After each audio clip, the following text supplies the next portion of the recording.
السلام علیکم، امید ہے کہ آپ سب لوگ خیریت سے ہوں گے۔ عمران خان صاحب کے حوالے سے ایک امپورٹنٹ خبر ہے، وہ آپ سے شیئر کرنی ہے۔ مودی صاحب کے اوپر بھارت میں بہت زیادہ تنقید ہو رہی ہے۔ پاکستان میں مخصوص نشستوں والا کیس اور اس کے ساتھ ساتھ سینٹ کے انتخابات کے حوالے سے بھی ایک بحث چل رہی ہے۔ کیا تفصیلات ہیں وہ بھی آپ سے شیئر کروں گا۔ کچھ مزید خبریں کوشش ہوگی کہ آج کے اس ولاگ میں وہ بھی آپ سے شیئر کی جائیں، لیکن سب سے پہلے جس طرح میں نے عرض کیا کہ مودی کے اوپر بہت زیادہ تنقید ہو رہی ہے۔ مودی صاحب نے یہ ساری ایپیسوڈ شروع کی تھی کہ میرا پولیٹیکل گراف اوپر جائے گا، لیکن وہ جنگ میں بھی مار پڑی، اس کے ساتھ ساتھ پولیٹیکلی بھی ان کو نقصان ہو رہا ہے۔ اب وہ ایک سپیچ انہوں نے کی، ایک تقریر کی، اس تقریر کا بھی لوگ مذاق اڑا رہے ہیں۔ اس تقریر میں مودی صاحب نے اتنی بھونڈی باتیں کی ہیں، ایک موقع کے اوپر وہ اس حیرت کا اظہار کر رہے ہیں کہ الٹا پاکستان نے ہم پہ حملہ کر دیا۔ بلکہ ایک چھوٹا سا کلپ آپ سنیے ذرا۔ بھارت کی کارروائی کا ساتھ دینے کے بجائے پاکستان نے بھارت پر ہی حملہ کرنا شروع کر دیا۔ جی آپ نے سنا، وہ یہ کہہ رہے جی الٹا پاکستان نے ہم پہ حملہ کر دی۔ بھائی، اور پاکستان نے آپ کے ساتھ کیا کرنا تھا؟ آپ کیا ایکسپیکٹ کر رہے تھے؟ یہی بات ان کے ایئر فورس والے نے کی، یہی بات ان کی منسٹری آف ڈیفینس کی پریس ریلیز میں کہی گئی کہ جو الٹا پاکستان نے ہم پہ حملہ کر دیا۔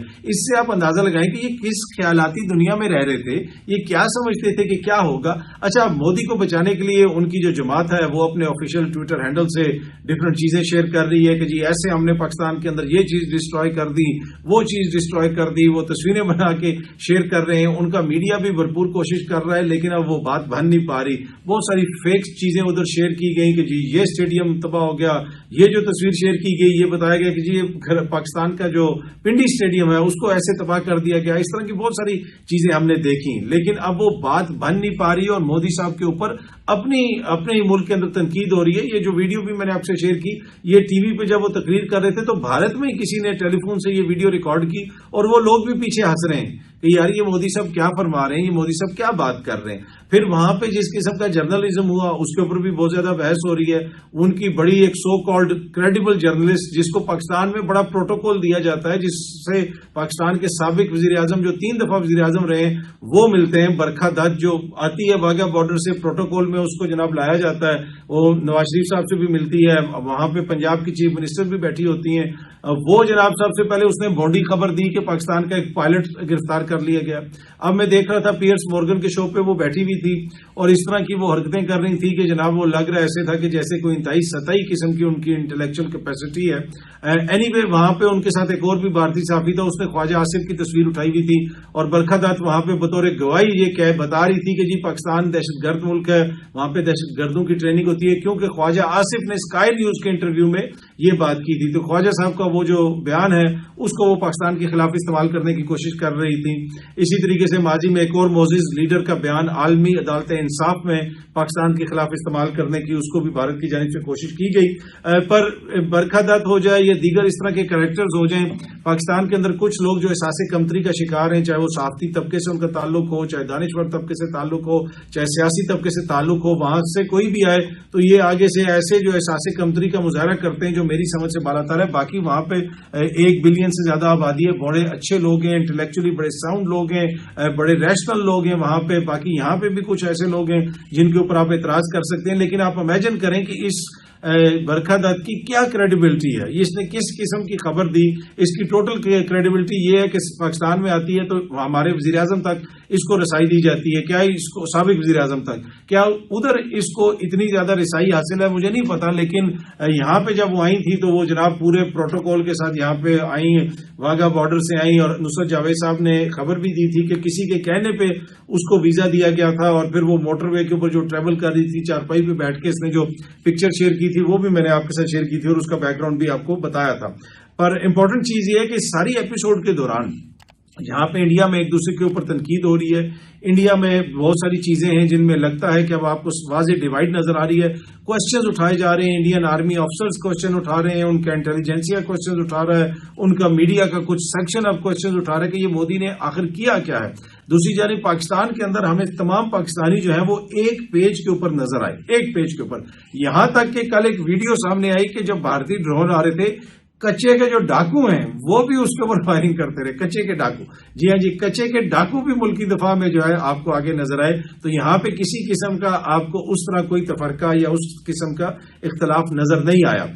ہاں, جو ہی جنگ ختم ہوئی تو کچھ لوگوں نے اس طرح کی تصویریں, مودی اور عمران خان کی کٹھی تصویریں شیئر کرنی شروع کر دیں. ایک اور ایشو یہ ہے کہ جب بھی کوئی چیز ہوتی ہے ان کو کچھ لوگوں کو عمران خان کی فکر پڑ جاتی ہے.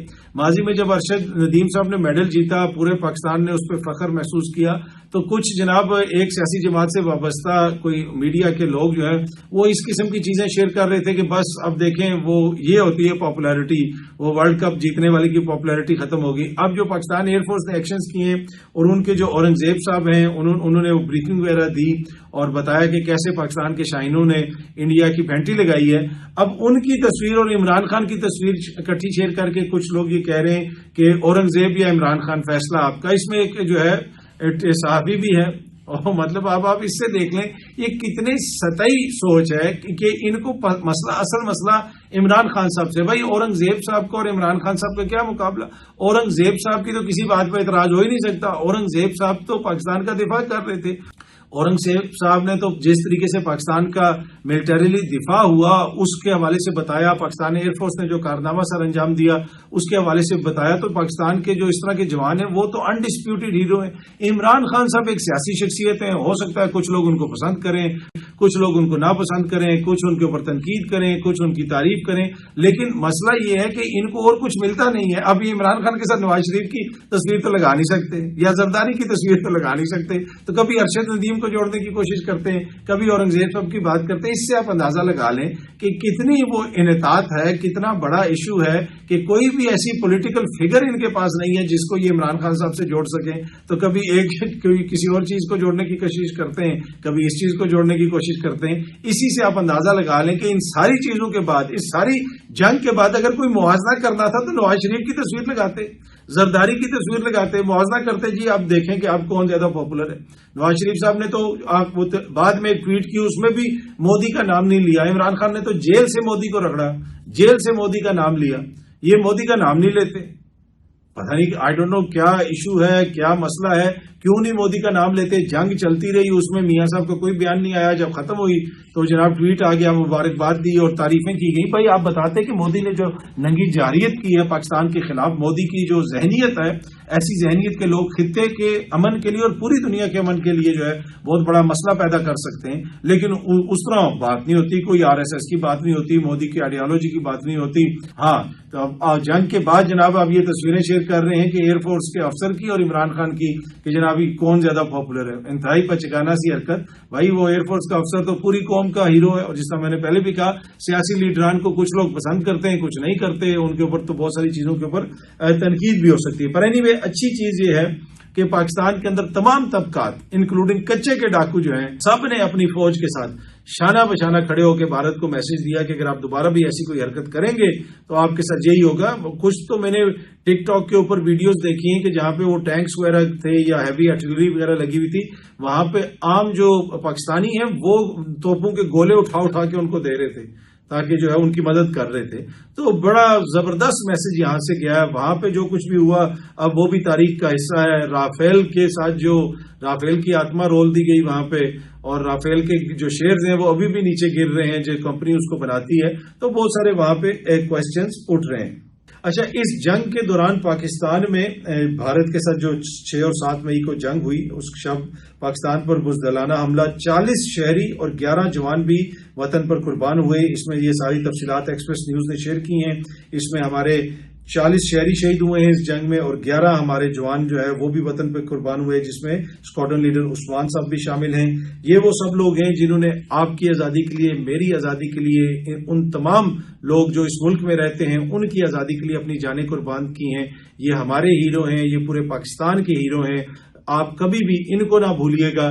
اگر یہ ایسے لوگ نہ ہوں تو پھر مودی جیسے جو لوگ ہیں, جو وہاں کی جو فوج ہے, وہاں کی جو ایئر فورس ہے, وہ یقین کیجئے کہ بہت اندر تک وہ آتے اور بہت بڑا نقصان پاکستان کو پہنچانے کی کوشش کرتے. تو ہم سب ان کے قرضدار ہیں, اپنے شاہینوں کے, اپنے افواج کے, اپنے نیوی کے, جنہوں نے بھرپور طریقے سے پاکستان کا دفاع کیا, اور ایک دفعہ پھر ثابت کر دیا کہ تمام تر سیاسی اختلافات کے باوجود اس قوم نے بھی ثابت کیا کہ جب بھی کوئی ایسا موقع آئے گا وہ اپنی افواج کے ساتھ کھڑے کھڑے ہوں گے, اپنے اداروں کے ساتھ کھڑے ہوں گے اور پاکستان کا مکمل دفاع کریں گے. اچھا جی, عمران خان صاحب کے حوالے سے ایک بڑی امپورٹنٹ خبر ہے. ان کے جو وکیل ہیں خالد یوسف چودھری صاحب, انہوں نے شیئر کیا ہے, عدالتی فیصلہ بھی شیئر کیا ہے. عدالت نے 1 ماہ پہلے عمران خان کے ان کے ذاتی جو معالج ہیں ان سے میڈیکل چیک اپ کا حکم دیا تھا, مگر جیل حکام کی جانب سے ابھی تک میڈیکل نہیں کروایا جا رہا. عمران خان کے میڈیکل چیک اپ میں اس تاخیر سے ہمیں سنگین خدشات ہیں. خالد یوسف چودھری صاحب نے یہ ٹویٹ کیا ہے اور عدالت کا وہ فیصلہ بھی شیئر کیا ہے. بار بار یہ کہا جا رہا ہے کہ عمران خان صاحب کے جو ذاتی معالج ہیں ان سے ان کا معائنہ کروایا جائے, لیکن وہ نہیں کروایا جا رہا. 1 مہینہ ہو گیا ہے, فیصلہ بھی آیا تھا عدالت کا, لیکن اس کے باوجود وہ چیک اپ نہیں ہو پا رہا. اچھا, اب بہت ساری ایسی چیزیں ہیں, ماضی میں دیگر معزز لیڈران وغیرہ بھی جیل میں رہے, ان کا بھی ذاتی معالج بھی آتے تھے, ساری چیزیں چلتی تھیں, ملاقاتیں بھی ہوتی تھیں, لیکن عمران خان صاحب کو لگتا ہے کہ اس طرح کی سہولتیں اتنی زیادہ میسر نہیں ہیں. اور اب یہ بڑے کوسچنز اٹھ رہے ہیں کہ جناب یہ کیا 2 ڈفرنٹ قوانین ہیں, کوئی بھی مسئلہ ہو تحریک انصاف کو ڈفرنٹ طریقے سے ڈیل کیا جاتا ہے. اچھا, اسی طریقے سے جو سینٹ کے معاملات ہیں اس میں بھی کہا جا رہا ہے کہ لگتا یہ ہے کہ ایک ملک اور 2 قوانین ہیں. اب ساجد میر صاحب کی سیٹ خالی ہوئی اور ساتھ ہی اس میں ان کی جو خالی سیٹ کے الیکشن کا اسکیجول سامنے آ گیا ہے. الیکشن کمیشن نے جاری کر دیا ہے کہ الیکشن کمیشن کب یہ کروائے گا, الیکشن کروائے گا, اس کا شیڈیول بھی جاری کر دیا گیا ہے. غالباً اسی مہینے میں ان کی خالی سیٹ کے اوپر الیکشن کروایا جا رہا ہے. دوسری جانب ثانیہ نشتر صاحبہ کی جو سیٹ ہے وہ مارچ سے خالی ہے, اس کے اوپر کوئی الیکشن نہیں کروایا جا رہا. اور اسی طرح خیبر پختونخوا سے ابھی تک سینٹ کا الیکشن نہیں ہوا ہے. 1 سال سے زیادہ ٹائم گزر چکا ہے لیکن ابھی تک وہ الیکشن نہیں ہوا. اور اسی طریقے سے نظام کو چلانے کی کوشش کی جا رہی ہے. نامکمل سینٹ سے جناب چیئرمین سینٹ بھی بن گیا, صدر آصف زرداری صاحب بھی بن گئے, اور تمام نظام اسی طریقے سے چلایا جا رہا ہے. مخصوص نشستوں والا کیس ابھی بھی آئینی بینچ کے سامنے ہے. آج سنی اتحاد کونسل کے وکیل نے وہاں پہ اعتراض اٹھا دیا بینچ کی تشکیل پہ. عموماً یہ ہوتا ہے کہ جو بینچ فیصلہ دیتا ہے وہی ریویو سنتا ہے, لیکن اب یہ آئینی بینچ کے سامنے آ گیا ہے, اس کے اوپر اعتراض اٹھایا گیا. اب یہ معاملہ اگلے پیر تک معطل کر دیا ہے معزز عدالت نے. دیکھتے ہیں جناب یہ مخصوص نشستوں والا کیس کس طرف جاتا ہے, کس کو یہ سیٹیں ملتی ہیں. اگر آپ اس میں دیکھیں, میں نے آپ کے ساتھ یہ انفارمیشن پہلے بھی شیئر کی تھی کہ جو خیبر پختونخوا میں جن جماعتوں کی جنرل سیٹیں کم ہیں ان کو پہلے مخصوص نشستیں زیادہ دے دی گئی تھی. اب مخصوص نشستوں کا معاملہ یہ ہے کہ وہ صرف اس حد تک نہیں ہے کہ جناب پاکستان تحریک انصاف کو وہ مخصوص نشستیں نہیں ملیں گی, آل دو کہ ان کے 90 سے زیادہ وہاں پہ MP ہیں. ان کی جو مخصوص نشستیں ہیں, ان کے حصے کی جو سیٹیں ہیں وہ بھی دوسری جماعتوں میں بانٹ دی گئی تھی پہلے, اور اب بھی یہی کہا جا رہا ہے کہ وہ دوسری جماعتوں میں بانٹ دی جائیں گی اگر کوئی ایسا فیصلہ دیتی ہے معزز عدالت. اور پاکستان تحریک انصاف اور دیگر لوگ بھی اس خدشات کا اظہار کر رہے ہیں کہ فیصلہ ایسا ہی آئے گا کہ یہ سیٹیں دیگر لوگوں کو دے دی جائیں گی. اور اس میں مولانا کو بھی کہا گیا ہے کہ جناب آپ کو بھی یہ سیٹیں دی جائیں گی, تو ان سارے لوگوں کے بیچ میں یہ سیٹیں بانٹی جائیں گی. لیکن ابھی تک تو یہ فیصلہ نہیں آیا. فیصلہ جب معزز عدالت دے گی تو اس کے بعد ہی ہم اس کے اوپر کامنٹ کر سکتے ہیں. جو بھی فیصلے کی تفصیل ہوگی اس کو پڑھ کے اس کی تعریف یا تنقید کی جا سکتی ہے. لیکن پہلے یہ ساری سیٹیں انہوں نے آپس میں بانٹ لی تھیں, اور ایون سپریم کورٹ تک مولانا نے اور ان کی جماعت نے یہ موقف دیا تھا کہ جی ہمیں یہ سیٹیں چاہیے. آپ اندازہ لگائیں کہ جناب جنرل سیٹیں کم ہیں ان کی خیبر پختونخوا میں, لیکن جو ریزرو سیٹیں وہ ان کو زیادہ مل رہی ہیں, اور جو اپنی سیٹیں نہیں پاکستان تحریک انصاف کے حصے کی سیٹیں وہ بھی یہ لوگ آپس میں بانٹ رہے ہیں. یہ کون سی جمہوریت ہے بھائی کہ ووٹ عمران خان کو پڑے اور سیٹیں ان کو ملیں. لیکن یہ بالکل زبردست طریقے سے مکمل کانفیڈنس کے ساتھ آپس میں سیٹیں انہوں نے بانٹی.